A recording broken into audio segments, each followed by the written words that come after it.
as we enter into a whoa, look at that. That was super fun. I'm glad that stopped really quick.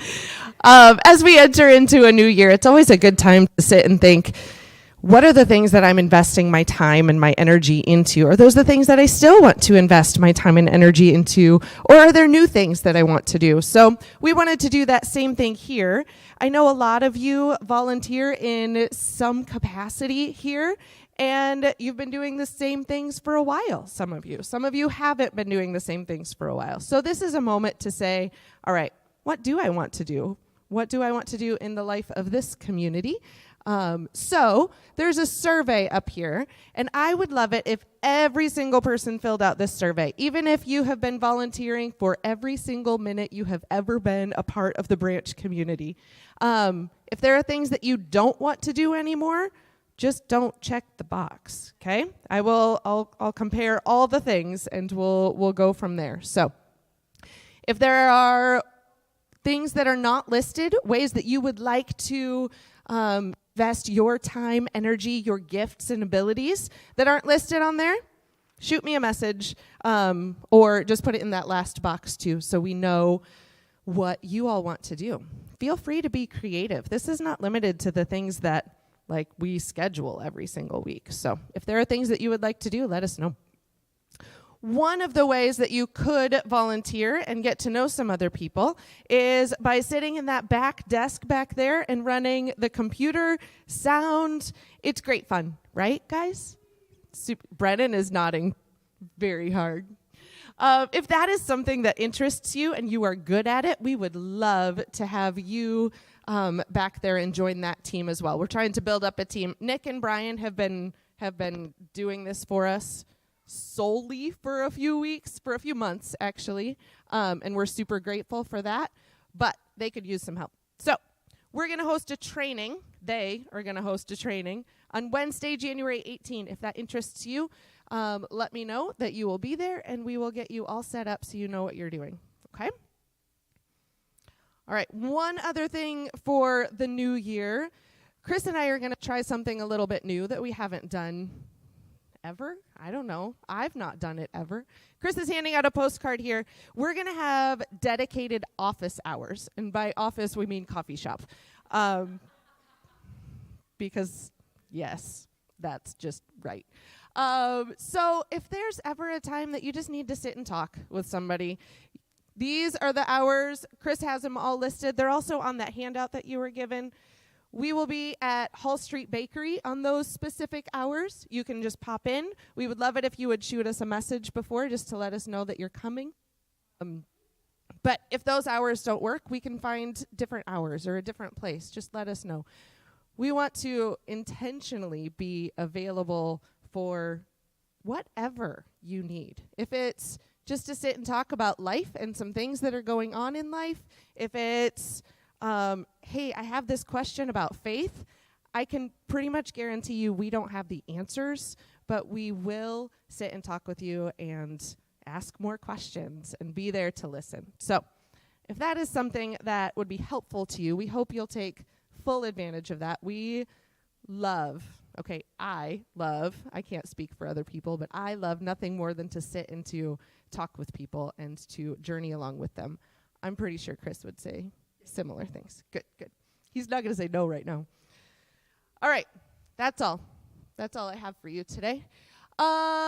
Would you stand up, take a minute, and go say hello to somebody? Maybe there's somebody you haven't seen yet in the new year. Go wish them a new year and say hello. If you are online, we'd love to hear from you too. Let us know where you are this morning as well. And we'll come back here in just a couple of minutes.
All right, I'm going to invite you all to come back to your seats. Kevin, yeah, you can come up. Sarah Lundberg is going to come up and lead us in a bit of liturgy here.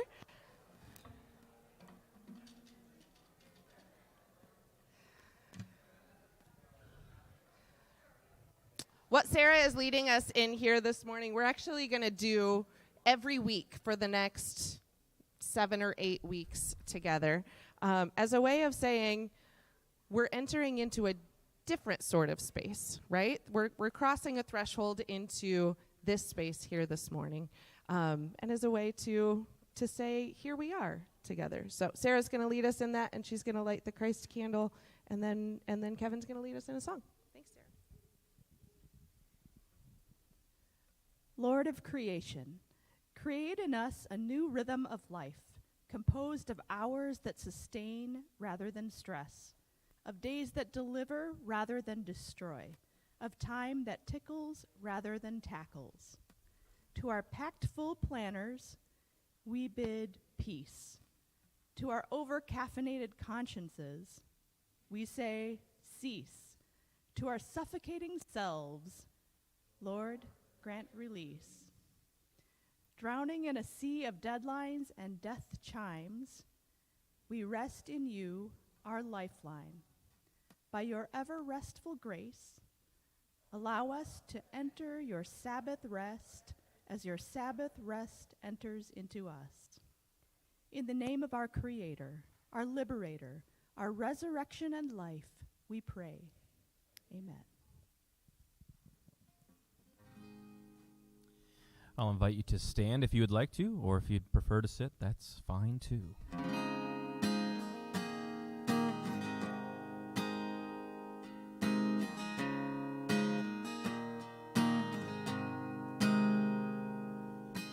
All this pain, I wonder if I'll ever find my way.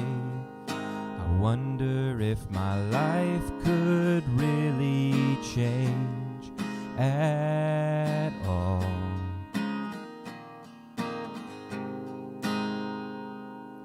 And all this earth, could all that is lost ever be found?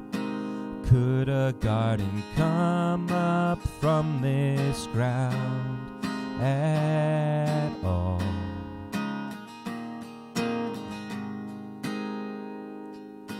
You make beautiful things, you make beautiful things out of the dust.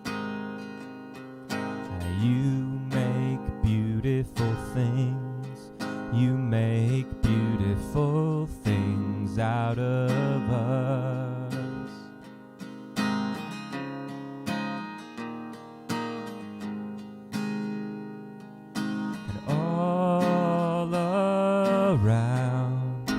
Hope is springing up from this old ground, and out of chaos life is being found in you.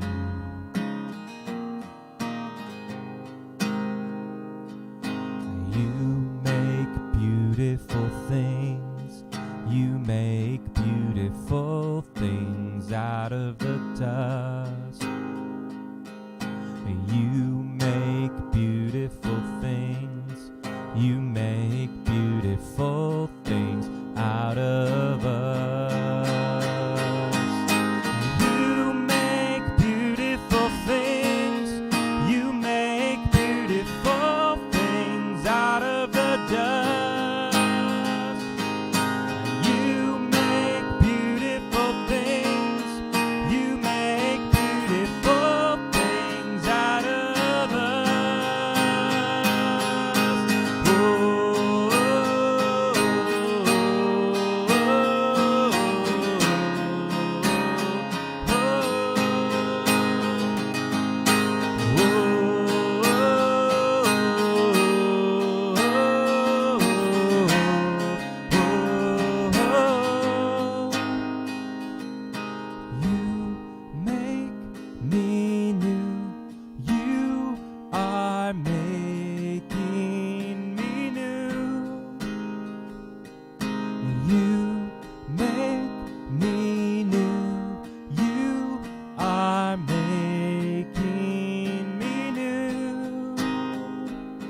Will you make me new? You are making me new. When you make me new, you are making me new. You make beautiful things. You make beautiful things out of the dust. You make beautiful things. You make beautiful things out of us. You make me new. You are making me new.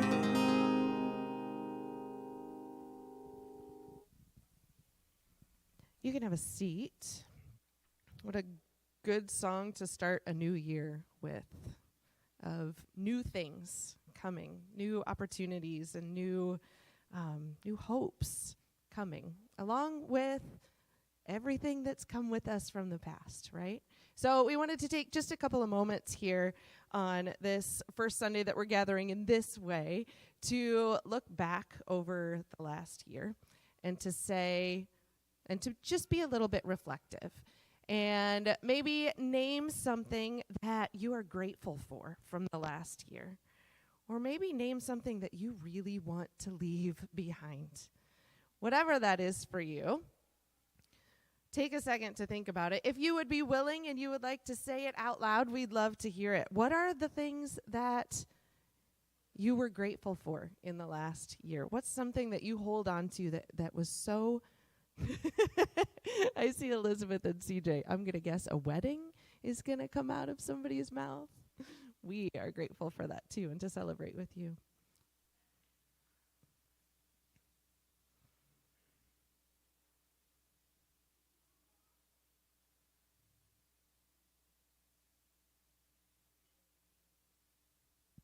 Say that one more time, Lino. Deeper friendships. Yeah, one in particular. Yes. Wonderful.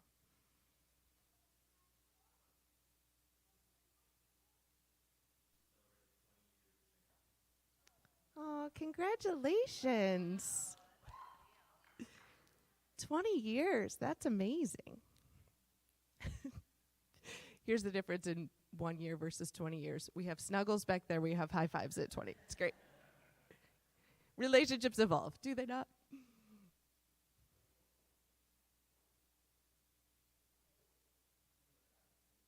New work opportunities. Yeah, good.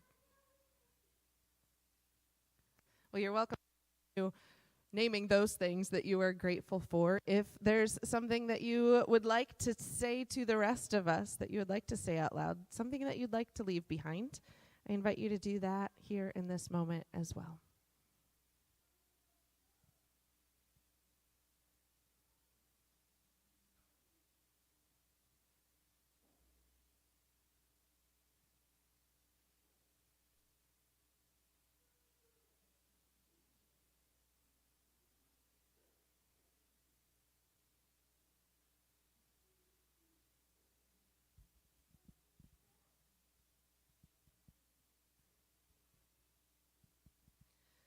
Well, let's move our attention forward. What is coming in this year? Something maybe that gives you hope, something that you're hopeful for, or maybe something that you need, knowing what is coming in 2023. What gives you hope, or what do you need? Would you share those with us? Or reflect silently, and that's okay too. Or if you're online, pop them in the chat. We'd love to hear that as well. Summer. You're hopeful for summer already? I am too, but for a different reason, I think, than a teenager in school. Finishing middle school, that's a big one. Thanks, Brennan. And finishing elementary school, yeah, there are all these transitions coming, right? Say it again, Deb. Another surgery coming for Deb, yep, which brings hope for healing, but also a lot of anxiety too, right? all those transitions do. There's hope and there's fear in all of it.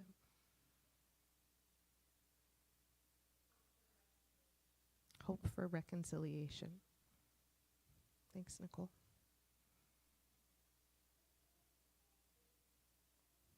Babies. Babies give us hope. Forrest is nodding. Yep.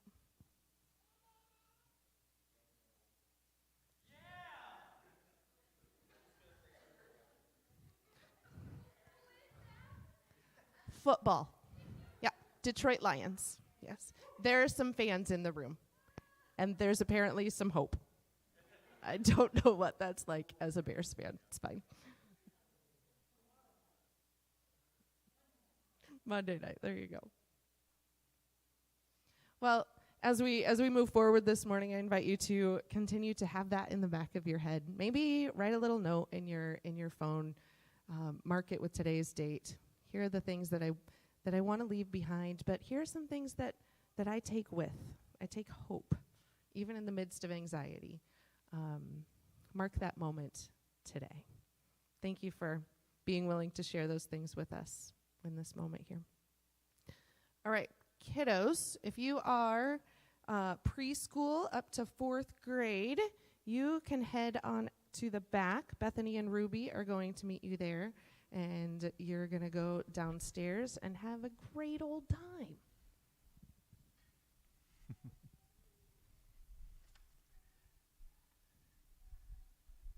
Definitely.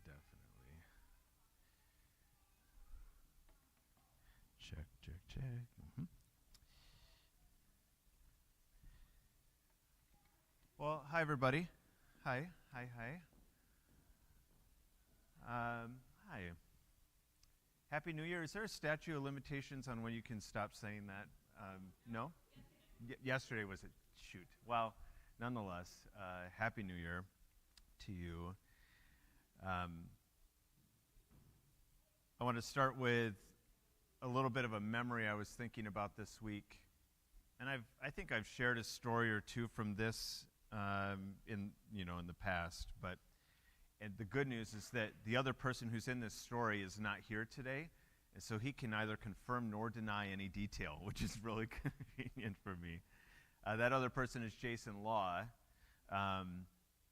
There was a stretch of years where Jason and I participated in a whole series of adventure races. And if you don't know what an adventure race is, that's perfectly okay. Why would you? Because it's kind of a nutty thing to do. For about 4 to 5 hours, you run around in the woods, essentially.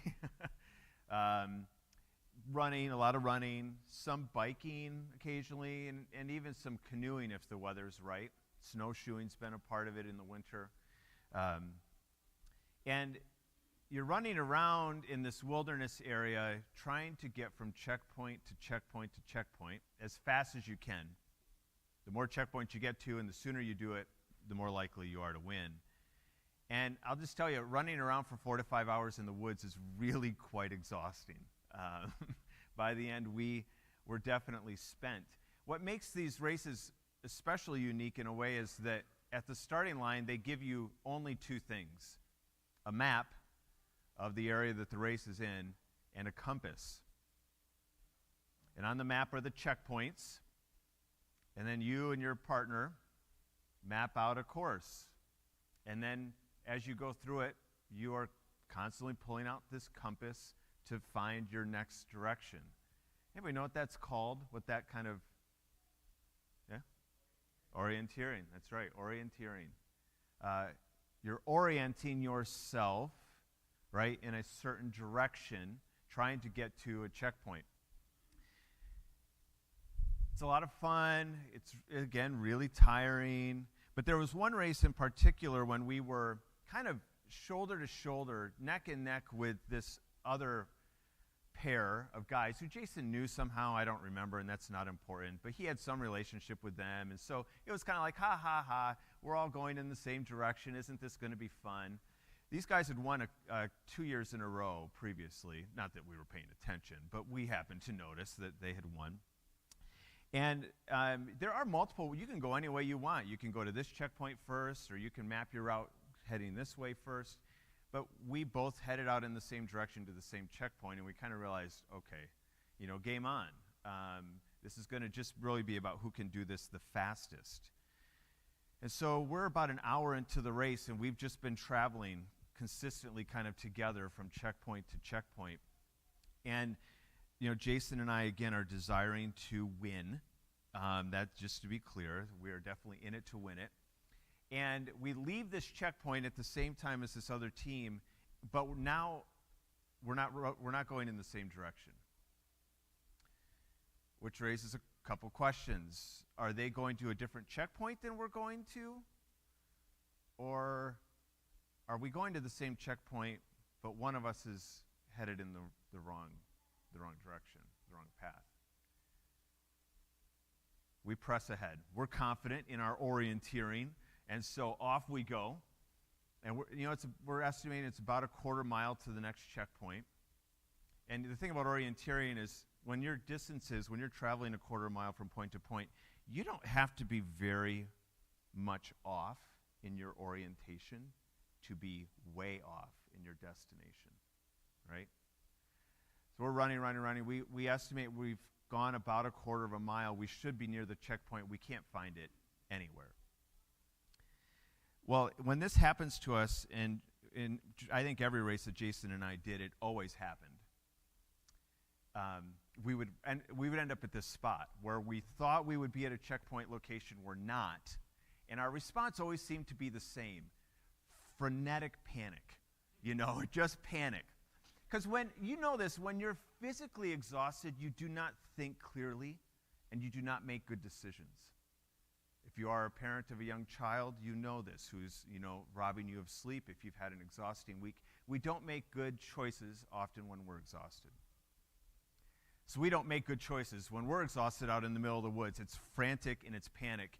You go this way, run up that ridge. I'll run down into this ravine. We'll meet back here in a couple minutes to see if we found it. And so it's, and then running back. Did you find it? No. Did you find it? No. Okay, well then go this way. Right? And we're just kind of running around.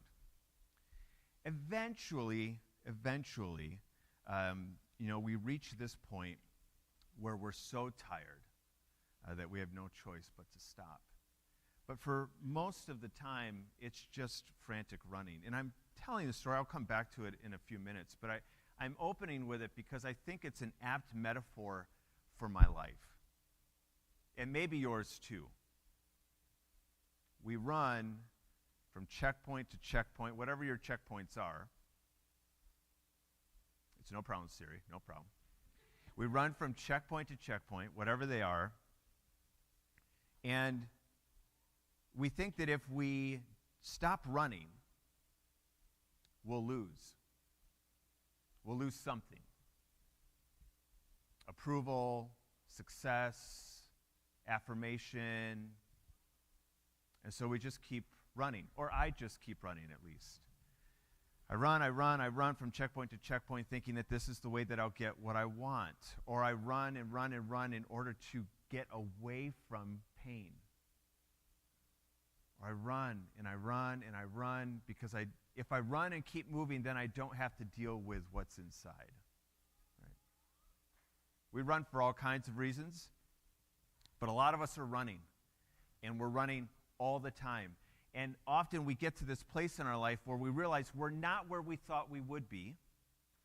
We thought that this direction, this orientation we were on was going to get us to a certain point, and we get there and it's not where we thought we would be, so we become frantic and we just actually run all the more. And so what if there is an alternative to this way of life? What if running is not the only option? That's what we're going to talk about, think about for a number of weeks here as we start this year. And we're calling this series just simply Sabbath. Sabbath. And I haven't mentioned that word up until this point because I want to hear right now what your gut reaction is to that word. Come on. What does Sabbath bring to mind? What does it make you think of? Rest. Rest. Sunday morning. Deep breath. Boredom. Thank you. A lot of rules. Thank you. Huh? Naps. Ooh, good for you. Tradition. Great. Anything else? Something unfamiliar? Yeah, thanks, Sarah Jane. Countercultural? Yeah. Yeah. Good. My guess is that this word evokes something for us. Some of us maybe grew up with our families talking a lot about Sabbath. Some of us maybe not at all. Nonetheless, I think whatever the case may be, you probably hear that word and it evokes some sort of emotive response for you. And my guess is for a lot of us it's not positive. Or if it could be positive, it's unfamiliar. We're going to talk about some of those things even today, but certainly in the weeks ahead. Every week we're going to talk about a different kind of aspect of our life and what Sabbath may have to do with that particular part of our life. Like we're going to talk about time. How do you think about time? How do you view your time? And what does Sabbath have to say about time? And work, we'll talk about not just work that you get paid for, but any kind of work. What does Sabbath have to say about work? How does it reorient us? And we'll talk about relationships with each other, with creation. But today, I want to just kind of lay a bit of a foundation for what we're going to try and do in the weeks ahead and talk a little bit about these three questions. What are the origins of Sabbath? Where does it come from? Why is this word even in our vocabulary as Christians? What is it and what is it not? And what does it do?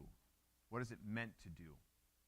I hope that as we go through these today, they're going to, again, provide a foundation, help give us some things to hang on to as we go through the weeks ahead. We're going to keep coming back to these. I think they're important. So let's start with that first question. What are the origins of Sabbath? Where does this thing even come from? Why is it in our vocabulary? Well, as it turns out, you have to go back to the very, very beginning. And you may know this. This is Genesis 2, 1-3. So the creation of the heavens and the earth and everything in them was completed. And on the seventh day, God had finished his work of creation, so he rested from all his work. And God blessed the seventh day and declared it holy because it was the day when he rested from all his work of creation. So two things I'll just mention here. One is obvious. Sabbath has its origins in the beginning of all things. It is part of the original rhythm of creation. Work, create, design, develop for 6 days, and on the seventh rest, and then do it again.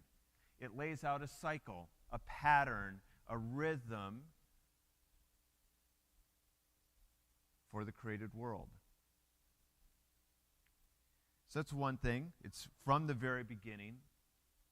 The other thing I'll just mention, again, also maybe potentially obvious, but I think quite stunning, God is the one resting. What is up with that? Why is God resting? Why does God have to rest? This leads to all sorts of interesting questions and conversations. Is God modeling for us something here? Is there something important to God about stopping work? What might that be? So Sabbath finds its origins in the very beginning of all things, and it is something that God is actually doing. I think those are interesting and worth thinking about. Let's also consider, though, for a moment, it's not only a part of creation, it's a part of the creation of Israel. We have our Constitution, it's our founding document. I'm not comparing these two and saying that they're equal, but Israel's founding document is the Ten Commandments. It's the Torah, of which the Ten Commandments are the center. This is what Israel comes back to over and over again. It's what defines who they are, defines who they're invited to be. And in the Ten Commandments is this: remember to observe the Sabbath day by keeping it holy. You have 6 days each week for your ordinary work, but the seventh day is a Sabbath day of rest, dedicated to the Lord your God. On that day, no one in your household may do any work. This includes you, your sons and daughters, your male and female servants, your livestock, and any foreigners living among you. For in 6 days the Lord made the heavens, the earth, the sea, and everything in them. But on the seventh day God rested. That is why the Lord blessed the Sabbath day and set it apart as holy. So let me point out two things about this commandment. This commandment is longer than any other of the Ten Commandments. Now, length doesn't guarantee that it's best, or I'm not sure that's necessarily what's being communicated here. I think it's just interesting. Here are the 10 things most important, God says. You're going to keep coming back to these things over and over. They're going to shape your identity. And the one that I'm going to talk to you most about is this. It's interesting, I think. The other thing I'll mention is that this commandment seems to sit in a very strategic spot. The Sabbath commandment is the fourth commandment of 10.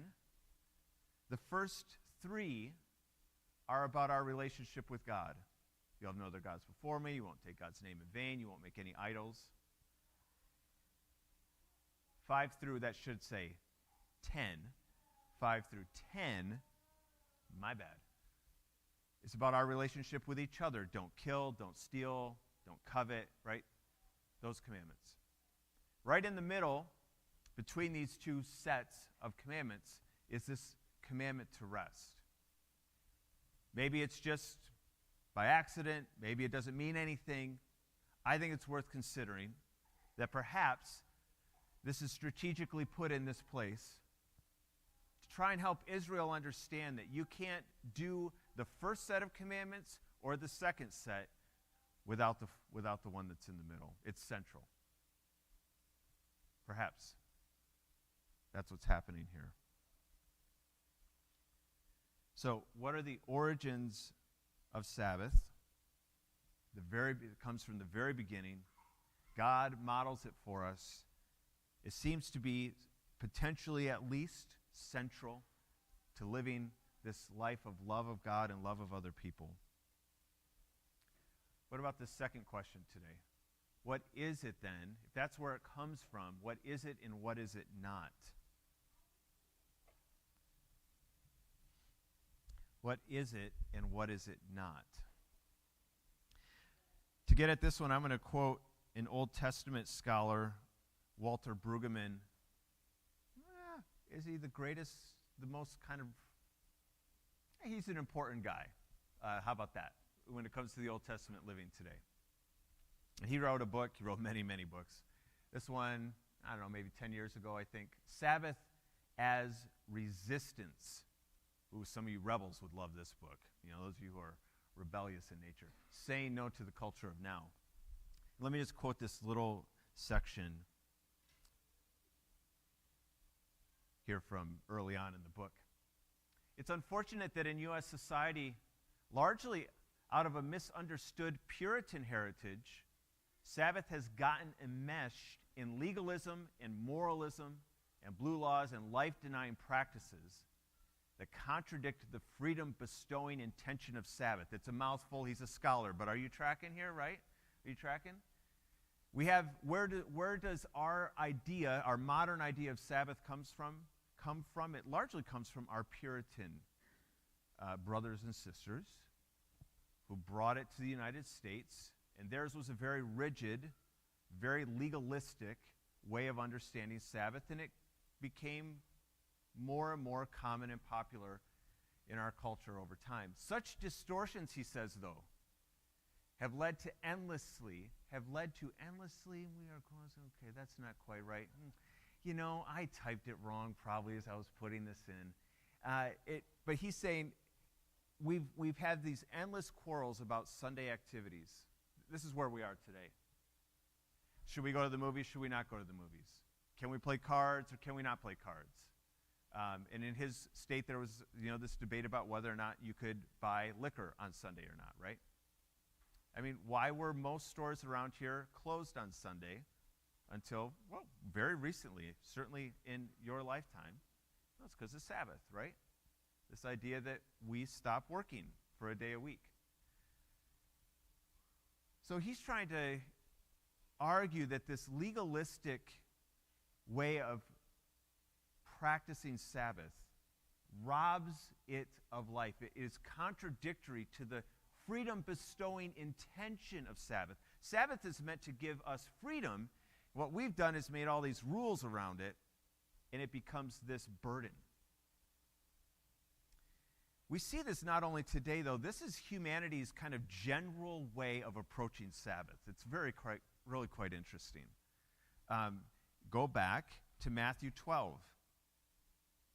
In Matthew 12, Jesus is approached 2 times in a row. There are 2 consecutive stories about Sabbath. And the first one is he's walking through the fields, and he and his disciples pluck some of the grain, and they eat it. And this is against the laws of the Sabbath. You can't do that on the Sabbath. You cannot work by harvesting grain, okay? This is the legalism. And he's approached by the Pharisees, and they're like, hey, you can't do that. And he's like, you don't understand the Sabbath. I'm paraphrasing, okay? Then in the second story, I'll put this one up on the screen. Then Jesus walked over to their synagogue, where he noticed a man with a deformed hand. And the Pharisees asked Jesus, does the law permit a person to work by healing on the Sabbath? They were hoping he would say yes, so they could bring charges against him. Obviously, the answer culturally, religiously, is no, you can't heal anyone on the Sabbath because that's work. And we don't work on the Sabbath. And Jesus answered, if you had a sheep that fell into a well on the Sabbath, wouldn't you work to pull it out? Of course you would. And how much more valuable is a person than a sheep? Yes, the law permits a person to do good on the Sabbath. So in our day and time, in our lifetimes, we have witnessed and maybe experienced the legalities around Sabbath. It was happening in Jesus' time too. This is kind of human nature. Oh, we must rest this day. Okay, well, let's get after it then. And let's form kind of a system and a set of rules to ensure that we obey this commandment. I mean, on the one hand, you can't blame people. People are trying to, I think, I hope, with good intentions, live out this commandment.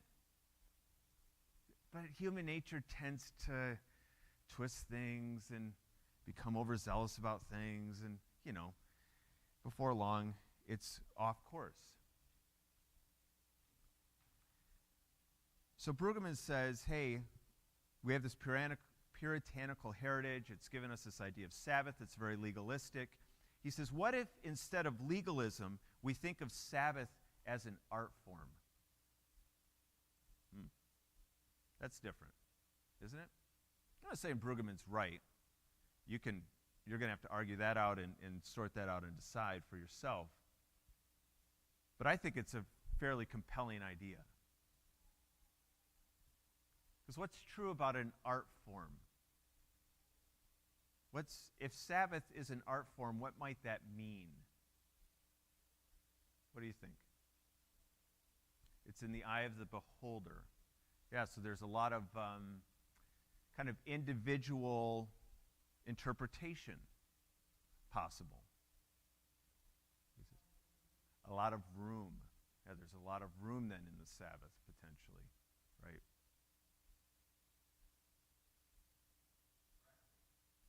Practice. You say more about that, Matt?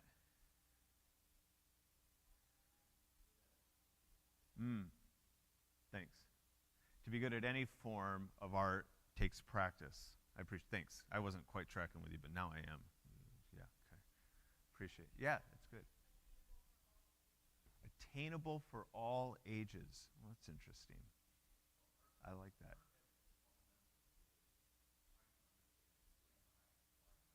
Ooh. Yeah, come on, Jeff. Art as its fundamental is, Jeff says, asking the questions about who am I and why am I here? Is that what you said? Yeah. Yeah, that's interesting too. I think this is something to roll around in your brain a little bit, to kind of reflect on. What we're going to try and do in this series is really resist legalism. And I'm just going to tell you right now, it's going to be hard. I think as soon as we say Sabbath, we start trying, we just kind of by default, many of us, probably start thinking about, okay, what's the parameters? What am I going to not do and what am I going to do? And those aren't bad questions to ask at all, but we quickly can become legalistic. Could we instead hold this idea? Could we approach Sabbath in this way? View it as an art form, a practice that takes time, that's accessible to all people, that creates space and room, that allows for personal interpretation, that gives us the opportunity to ask these really important questions about ourselves. I mean, you guys are awesome. That's excellent. And maybe Brueggemann's onto something here. But we're going to have to resist legalism because it's going to show up. I think that's likely. How about that? So, let me just say this real quick.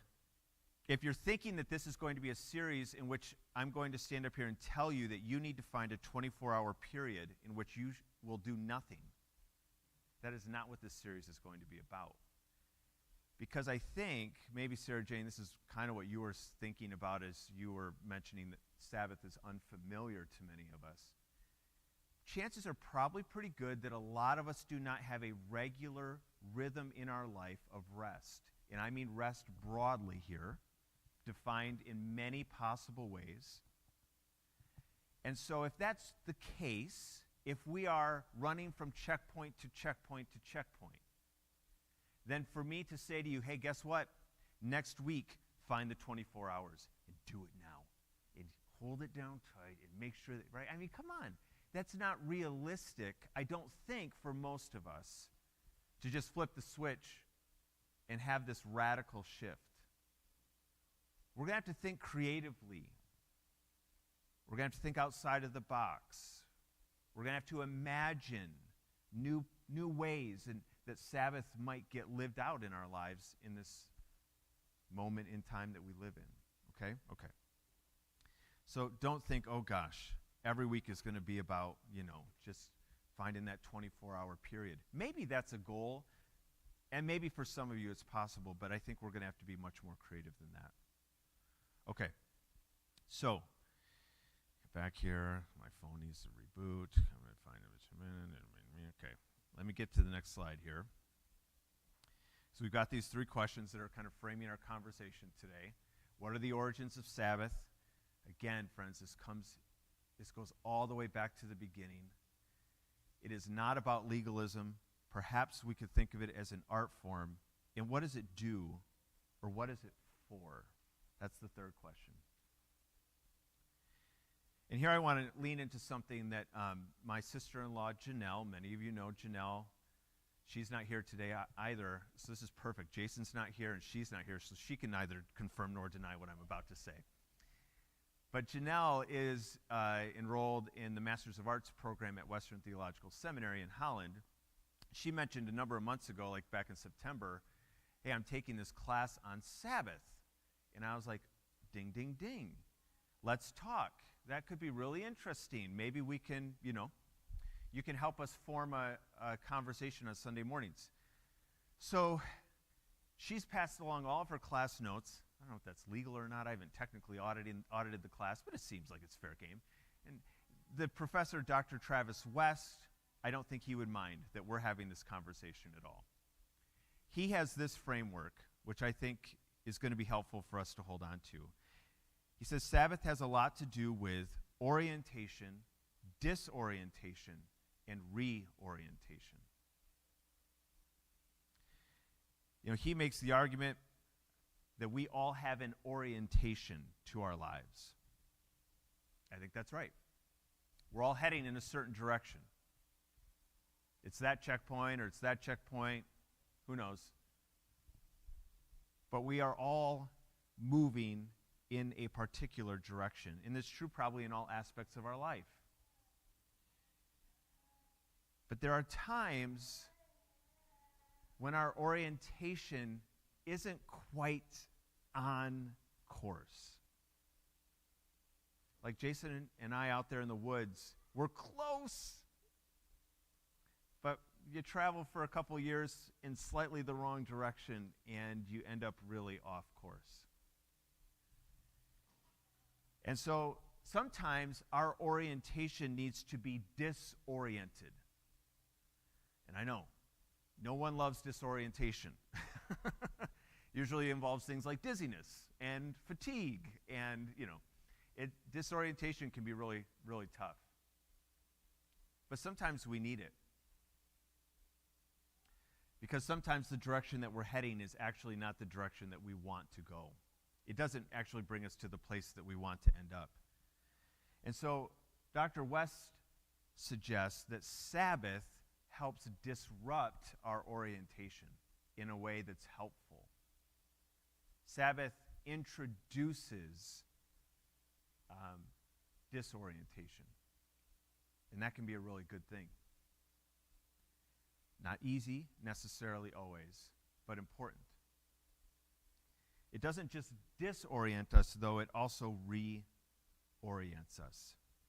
Sabbath can help snap us out of our habitual patterns and set us in a new direction. It can help us catch our breath, provide enough space for us to figure out whether we're where we want to be and whether or not we need to change course. So we're going to use this framework every week, actually, in the weeks ahead here. So we'll keep coming back to this. So there Jason and I are in the middle of the woods, and we're lost. Not like we're going to die lost, but certainly not where we wanted to be lost, And we're running around frantically trying to find this checkpoint. And eventually, we become so tired that we stop. Unfortunately, sometimes the only way that we will stop is by becoming so tired that we have no other choice. I wish that wasn't the case, but I think it often is. So we're exhausted. We come together. We literally catch our breath, calm our minds. We get the map back out and the compass. We talk it through, and then we head out in a new direction. And we got back on course that day. We finished the race, found that checkpoint. And when we got back to the lodge where all the racers were meeting, we ran into those two guys who were kind of neck and neck with us most of the time. And as it turns out, they also got turned around on that same checkpoint. Of course they did. We all get turned around. We all get disoriented, right? I won't tell you who happened to get back to the finish line first. It's not important. But, we learned, Jason and I, some things that day about how necessary it is to stop, to give yourself enough space and time to think clearly again. And my hope in this series is that as we go about our lives, as we're going to in this new year and in the months ahead, and we're going to run from checkpoint to checkpoint, that we might in this conversation learn some new rhythms and patterns. We might try out this art form. We might practice it a little bit and see if it doesn't help get us back on course toward the kind of life that I think we all want to live.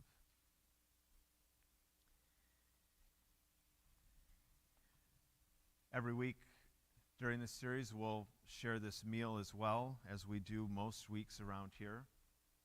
And in just a minute, I'll ask if there's anyone willing and able to volunteer to help serve this. But I was thinking about how Jesus' death happens on the eve of a Sabbath. I hadn't thought about that in a long time. His body enters the tomb at the start of Sabbath. And his disciples, that Sabbath, are seriously disoriented, aren't they? Because who they thought Jesus was, or who they thought he would be, isn't who he is. And it's very disorienting to them and painful and hard. But as disorientation often does, it gave the disciples a chance to reevaluate, to ask questions again about who Jesus might actually be. And I think it took days, probably weeks and months actually, for them to reorient. But what did they reorient towards? It's the same things we celebrate in this meal. That it's actually by surrendering our lives that new life comes. That's what we celebrate here. And so as you come forward and take bread and cup today, and we'll have a station here and one in the back, assuming enough of you are willing to help serve today. Remember that. In the body broken and in the blood shed, in this disorienting sacrifice and gift that Jesus gives, out of it comes life. So, who might be able, willing to help serve communion this morning? Anybody up for that? That'd be great, Micah. Yeah. Come on up, Mark. You guys can just come on up. Linnell, please. Yeah, and bring whoever you'd like. Yeah. We have a couple more. At least one more would be really helpful. You're welcome to take whichever you'd like. JP, you going to help? Thanks, ma'am. You guys want to go in the back? That'd be awesome. Thank you so much. JP, you can do this, and I'll do the gluten-free stuff. Friends, we invite you to come to remember again this gift of life given to us, poured out for us, so that we might be able to give life to others in turn. Let's take and eat these together. You'll come up and grab a bread and a cup and then just hold on to it. We'll take these together in just a moment once everyone has one. All right? Switch over.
Some of the kids made it back just in time to be able to join us, which is beautiful.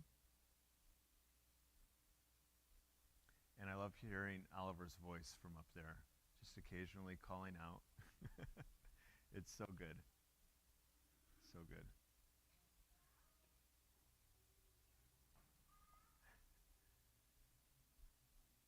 Yeah, definitely. Good. Thank you, you too. Thanks, Micah.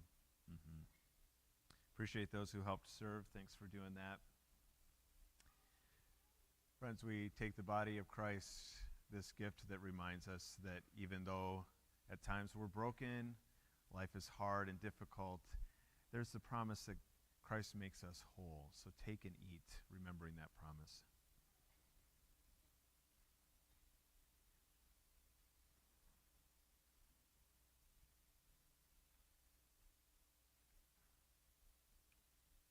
And this cup of blessing calling us to pour out our lives just as Christ poured out his life for us. Let's take and drink.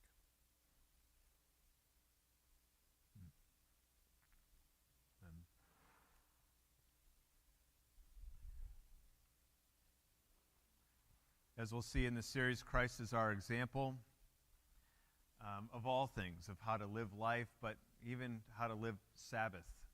So Kevin's going to lead us through a final song here that invites us to live into that fully, to follow fully.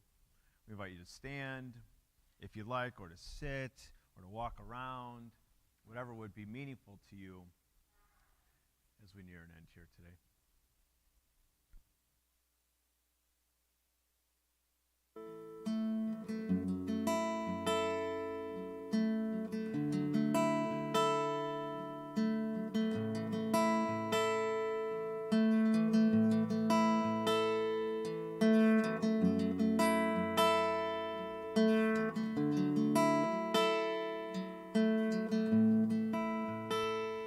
In the morning, when I rise, in the morning, when I rise, in the morning, when I rise, give me Jesus, give me Jesus,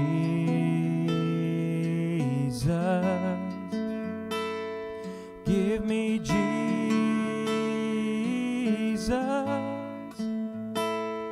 You can have all this world, just give me Jesus.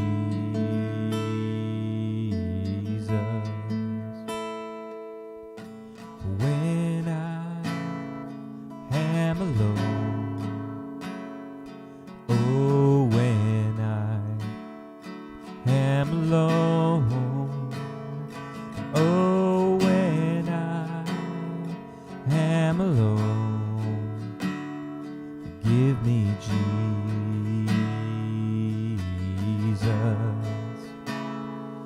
give me Jesus,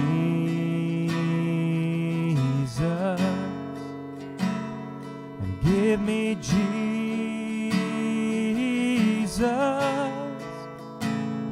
and you can have all this world, just give me Jesus.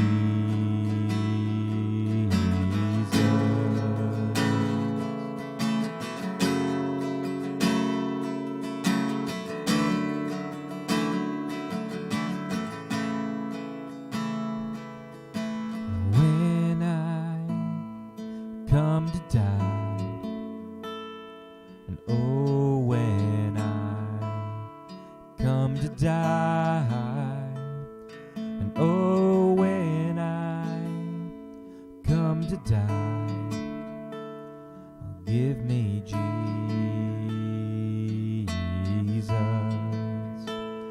and give me Jesus,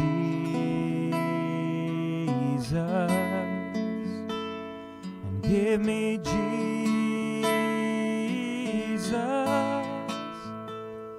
You can have all this world, just give me Jesus. Give me Jesus.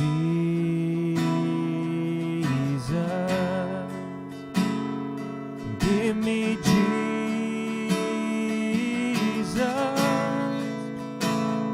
And you can have all this world. And you can have all this world. And you can have all this world.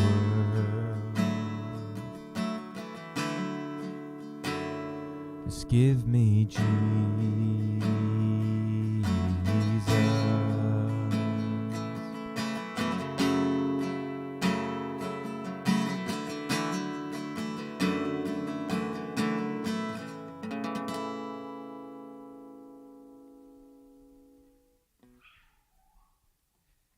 Thanks, Kevin. Thanks, ma'am. Why do I have this on my head? It was Epiphany today for the kids. The coming of the wise men, the Magi, more appropriately called. Excellent. Well, this was just put on my head. I didn't know why, but that makes a lot of sense. So, yeah, and it's right. Sure.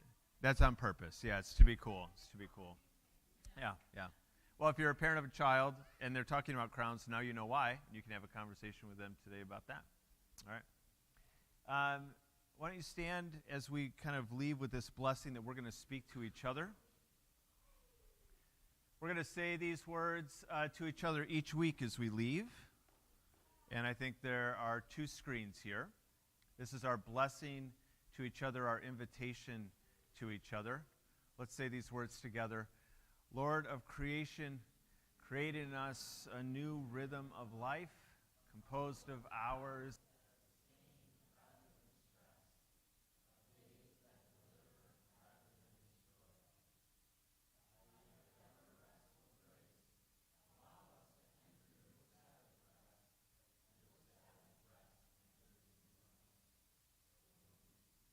Go in peace. Thanks, friends.